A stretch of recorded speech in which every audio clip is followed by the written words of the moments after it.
পরিষ্কার করতে পারি, কিন্তু ঠাকুর অন্তরটা দেবতার পরিষ্কার করতে কথা হবে ভালোই বলা হচ্ছে, কিভাবে?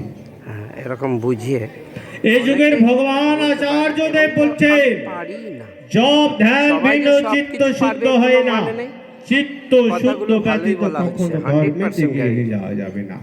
অসংখ্য আপনার ধন্যবাদ। চিত্তটা যদি শুদ্ধ না হয়, কখনো ধর্মেতে গিয়ে এগিয়ে যাওয়া যাবে না। তো চিত্তটিরও জপ ধ্যান ভিন্ন। গীতার দশম অধ্যায়ের মধ্যে সেই কথাটাও বলা হয়েছে।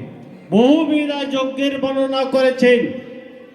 বলছে দশম অধ্যায়ের মধ্যে জপযজ্ঞ স্মেন, সমস্ত যজ্ঞের মধ্যে জপই যজ্ঞ শ্রেষ্ঠ।